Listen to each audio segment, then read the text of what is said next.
कम से कम 10,000 बच्चों को यहाँ से नौकरी लगवाने का व्यवस्था तुरंत करेंगे। कि आखिर प्रशांत किशोर ने जो दावा किया था, धरातल पर उसकी स्थिति क्या है।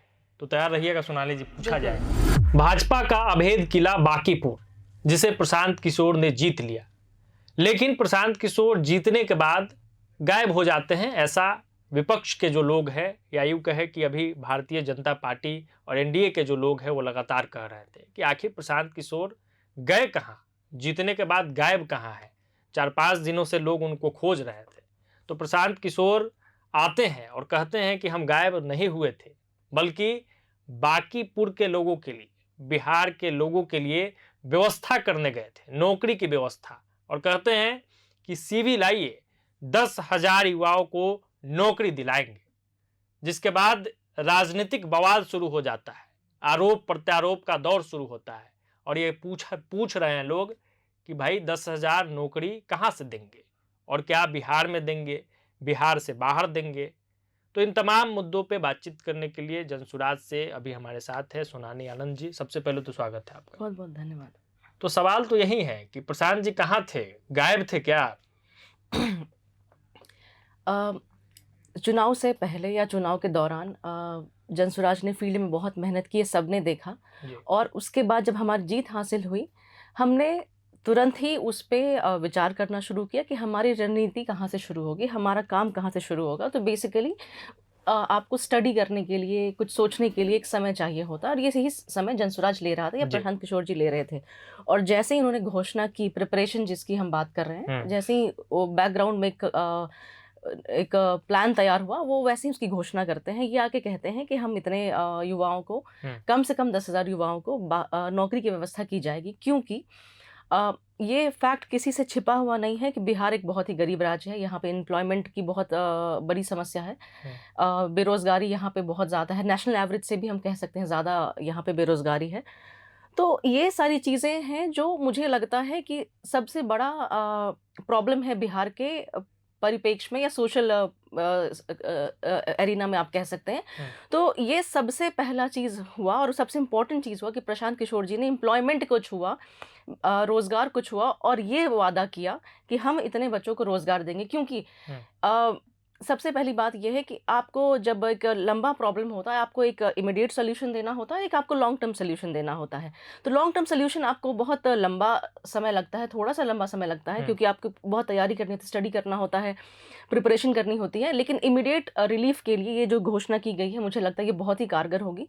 और जिस ढंग से गरीबी बिहार में है, जिस ढंग से अनएम्प्लॉयमेंट बिहार में है, ये बहुत बड़ा मरहम होगा बिहार के ठीक बात है कि प्लानिंग और बाकी चीज़ों में प्रशांत किशोर थे। लेकिन अब ये कहा जा रहा है, जो उनके विपक्षी लोग हैं वो ये कह रहे हैं कि कहाँ से देंगे 10,000 नौकरी, प्रशांत किशोर कर पाएंगे व्यवस्था? क्योंकि सरकार में तो है नहीं, वो खुद सीएम है नहीं, वो एक विधायक है, जैसे कि बाकी लोग भी विधायक है बाकी के 242 सीटों पे।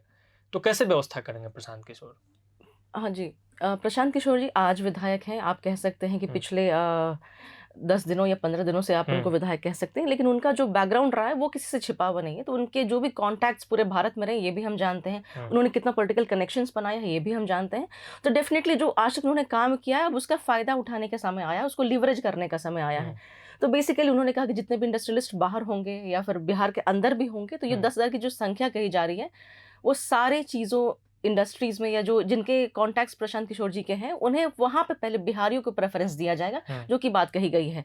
और जैसे मैंने कहा कि ये इमीडिएट रिलीफ है, इमीडिएट एक एक्शन है, ये दिखाने के लिए कि एक व्यक्ति जिसे बहुत ही एक एनालाइज किया जाता है, बहुत ही परखने की कोशिश की जाती है, तो वो इंसान हर परीक्षा पे खरा उतरेगा, ये यहाँ पे दिखाता है। और जैसे मैंने कहा कि अनेक राज्य लोग बिहार से बाहर तो जाते ही हैं, तो सबसे पहले वहाँ पे अगर प्रेफरेंस बिहारियों को मिले, ये उनका हमारी कोशिश है। और बिहार में भी जो इंडस्ट्रीज हैं, कम ज़्यादा से ज़्यादा लोग यहाँ पे उसको एब्जॉर्ब करें, उनके लोगों को एम्प्लॉयमेंट लिए। मतलब प्रशांत किशोर के जो अपने टर्म्स है, उनके जो अपने रिश्ते हैं, जो अपने कनेक्शन है, उसका फायदा बांकीपुर के बिल्कुल। युवाओं को मिलने वाला है, बिहार के युवाओं को क्योंकि मिलेगा। एक विधायक का कितना जुरिडिक्शन है, कितना उसका कार्यक्षेत्र है, ये हम जानते हैं। जी। तो उस कार्यक्षेत्र की बात हम बाद में करेंगे, उसकी समीक्षा आप उसके जॉब के हिसाब से आप कर सकते हैं। लेकिन जो उनका आशिक उन्होंने जो जीवन जिया है, प्रोफेशनली जो काम किया है, डेफिनेटली उसको अब ये यहाँ पे बिहार की जनता के लिए यूज़ करेंगे।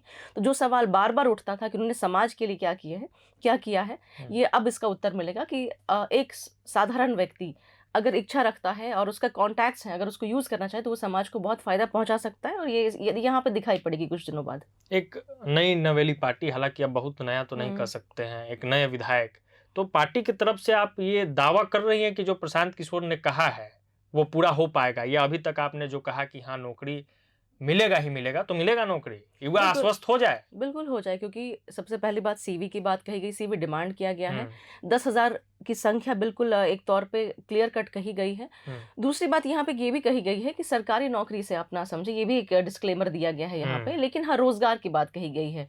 तो ये यहाँ पे मुझे लगता है इसमें कोई संदेह नहीं रखना चाहिए, जो एक समय है हमें वेट करना चाहिए और देखना चाहिए। और दूसरी बात मैं यहाँ पे ये कहना चाहती हूँ कि अगर जैसे मैंने कहा था कि बिहार में बेरोजगारी बहुत ज़्यादा है, सब कुछ है।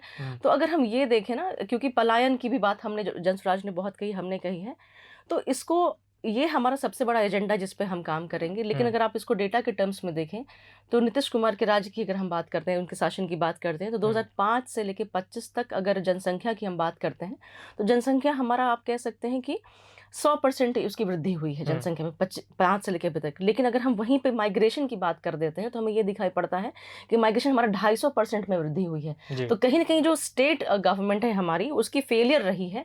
अगर इसने थोड़ा बहुत भी इस चीज़ को किया होता तो ये डेटा शायद कंट्रोल्ड तरीके से सामने आता। माइग्रेशन को हम 100% कंट्रोल नहीं करते, लेकिन जैसे मैंने कंपेयर करके आपको बताया कि एक जगह 100% है और एक जगह आपका 250% है, तो ये बहुत बड़ा गैप हमें दिखाई पड़ता है। और मुझे लगता है कि पहले तो हम रोजगार की समस्या पे काम करेंगे, फिर जैसे हमारा क्षेत्र बढ़ेगा, हमारी सरकार अगर आती है, तो मैं बिल्कुल ये दावे के साथ कह सकती हूँ कि जो माइग्रेशन का डेटा मैं गिना रही हूँ, 250% का बढ़ावा या 20 मिलियन या 2 करोड़ से जो हम 5 करोड़ तक का माइग्रेशन की बात करते हैं, ये डेफिनेटली आपको इसमें गिरावट दिखाई पड़ेगी। तो ये बात मैं आंकड़े के साथ कह रही हूँ और आपके चैनल पे कह रही हूँ, और इसके लिए थोड़ा समय लगेगा, थोड़ा जनता को धैर्य रखना होगा और हम पे थोड़ा विश्वास भी करना होगा। एक और बात प्रशांत किशोर ने कहा जिसकी खूब चर्चा हो रही है कि न्योता में मत बुलाइएगा, शादी विवाह में हम नहीं पहुंच पाएंगे, क्या समझा जाए इससे? बिल्कुल यही समझा जाए कि जो नीति से काम होना चाहिए, नियम से काम होना चाहिए। एक विधायक का काम होता है अपने क्षेत्र में काम करना, उसकी जो उसकी रिस्पॉन्सिबिलिटीज़ होती है, उसकी ड्यूटी, तो उसे निभाना। ये एक सोशल एस्पेक्ट हो सकता है लोगों से जुड़ने का कि आप किसी भी सोशल इवेंट में शामिल होते हैं, लेकिन यहाँ पे ये जिम्मेदारी या फिर ये ड्यूटी नहीं होती। अगर आपको नेता से काम लेना, आप सिर्फ उससे काम लीजिए, रिलेशन आपका उस काम से ही बन जाएगा। तो मुझे लगता है कि ये जो चीज़ें हमने पॉलिटिक्स में आज तक एक जो देखा है, ट्रेंड देखा है कि सोशल इवेंट में शामिल होकर लोग अपने आप को इस्टेब्लिश करते हैं, सोशली पॉपुलर बनाते हैं, ये कहीं मायने नहीं रखता। अगर आप अपना काम ईमानदारी से करते हैं, जनता आप पे विश्वास करेगी, आपको उनके इवेंट में शामिल होने की कोई ज़रूरत नहीं है। और जनता भी शायद इस बात को अब स्वीकारने लगेगी कि ये पॉलिटिक्स का ट्रेंड इससे चेंज होगा। और जैसे मैंने कहा कि अब कोई भी नेता, बहुत आपने देखा होगा, अप्रोचेबल नहीं होता है आम जनता के लिए, लेकिन हमारे विधायक अप्रोचेबल हैं और हमेशा समस्या के लिए हमेशा वो अवेलेबल रहेंगे, आसानी से मिल सकते हैं लोग। बिल्कुल बिल्कुल। आपने अभी भी देखा होगा कि जिस ढंग से वो आए हैं और उन्होंने अनेक वार्ड में सभा की है और पूरा शेड्यूल उनका बना है कि हम इस डेट को इस सभा यहाँ इस वार्ड में सभा करेंगे। तो मुझे नहीं लगता कि अभी तक किसी विधायक ने इस ढंग से काम किया भी होगा, क्योंकि आपने जब भी देखा होगा विधायक से मिलना एक बिल्कुल टफ काम होता है। अगर आपको एक विधायक से अपने काम के लिए मिलना है तो मुझे लगता है आपको 10 से 5 बार चक्कर काटना पड़ता है, एक सिंपल से विधायक के लिए भी। तो मुझे लगता है कि जो नई पॉलिटिक्स की नई धारा जनसुराज ने 1 साल पहले भी शुरू की थी, जो मुद्दों की बात हमने की थी, और आज एक कार्य करने का तरीका जो एक होता है वो भी हमने चेंज किया। और मुझे लगता है इसका प्रभाव अन्य विधायकों पर भी पड़ेगा। उनकी भी मजबूरी हो जाएगी, जैसे उनकी मजबूरी हो गई थी पलायन पे बात करना, जैसे उनकी मजबूरी हो गई थी रोजगार पे बात करना, अब उनकी भी मजबूरी हो जाएगी कि जनता के साथ संपर्क में आना सीधे तौर पे। अब वीआईपी कल्चर भी धीरे धीरे कहीं ना कहीं आपको कम होता दिखाई पड़ेगा बिहार में। आखिर में चलते चलते कितना बदलेगा बांकीपुर? मैं ये कह सकती हूँ कि जैसे प्रशांत किशोर जी ने कहा हम्म। कि इसे हम मॉडल विधानसभा बनाने का प्रयास करेंगे, बनाएंगे। हम्म। और जो भी चीज़ मैंने कहा जैसे कि विधायक के कार्य क्षेत्र में आती है वो सारी चीज़ें होंगी। एमएलए फंड की हम बात करते हैं, अनेक पोर्टल ये दर्शाता है कि हमारे जितने भी विधायक मौजूदा हैं उन्होंने अपने फंड का कितना यूज़ किया, कितना यूज़ नहीं किया, कितने कार्य उन्होंने प्रस्तावित किए, कितना कार्य उसमें से कंप्लीट, और सबका डेटा दिखता है। तो हमें ये दिखाई पड़ता है कि एमएलए फंड जो हमें मिलता है उन्होंने कभी भी उस फंड का उपयोग लोगों के लिए नहीं किया। वो चाहे उसकी संख्या 100 करोड़ हो जाए, चाहे वो 50 करोड़ हो जाए, वो अमाउंट का आपको ज़मीन पे प्रभाव नहीं दिखता है। लेकिन ये चीज़ें यहाँ पे आपको दिखाई पड़ेंगी। उसके अतिरिक्त जो इनके अपने कॉन्टैक्ट्स, जो पहली घोषणा इन्होंने अभी की, जिसकी शुरुआत में हमने बात की, उसके अतिरिक्त भी बहुत चीज़ें आपको दिखाई पड़ेंगी। इनके कॉन्टैक्ट्स के बहुत सारी चीज़ें के माध्यम से बहुत सारे लोग आ सकते हैं जो सोशल सेक्टर में काम करना चाहते हैं। सीएसआर को हम बुला सकते हैं। बिल्कुल। और जैसा मैंने कहा कि जो एक पब्लिक सर्वेंट हम कह सकते हैं, पब्लिक या पब्लिक लीडर का जो काम होता है, जनता से कनेक्टेड रहना, उनकी बातों को सुनना और विचार करके, विमर्श करके। आप यहाँ पे एक और बात मैं कहना चाहती हूँ कि जैसे बाकी पार्टियों में आपने देखा होगा कि डिसीजन ऊपर से आता है, नीचे से डिसीजन कभी भी नहीं आता। तो हमारे यहाँ जब भी कोई डिसीजन होगा वो बॉटम टू अप होगा, लेकिन क्योंकि यहाँ पे विचार विमर्श करके जो लोगों की इच्छा होगी वो यहाँ पे सामने आएंगी। बाकी सरकार की तरह नहीं कि सरकार ने ऊपर कुछ निर्णय लिया और उसे जनता पे थोप दिया गया। ये चीज़ें यहाँ नहीं दिखाई पड़ेंगी। चलिए, तो प्रशांत किशोर ने जो दावा किया कि 10,000 नौकरी देंगे, उस पर हमने समझने की कोशिश की कि भाई ये 10,000 नौकरी कैसे दिया जाएगा, क्या कुछ प्लान है, आगे क्या कुछ होगा और बांकीपुर बदलेगा कैसे। आगे भी हम पूछेंगे 1 महीने बाद, 2 महीने बाद, 3 महीने बाद कि आखिर प्रशांत किशोर ने जो दावा किया था धरातल पर उसकी स्थिति क्या है। तो तैयार रहिएगा सोनाली जी, पूछा जाएगा। तो अभी के लिए इतना ही, दीजिए इजाजत। बहुत बहुत धन्यवाद। प्रभातखबर.com, विश्वास वही, रफ्तार नहीं।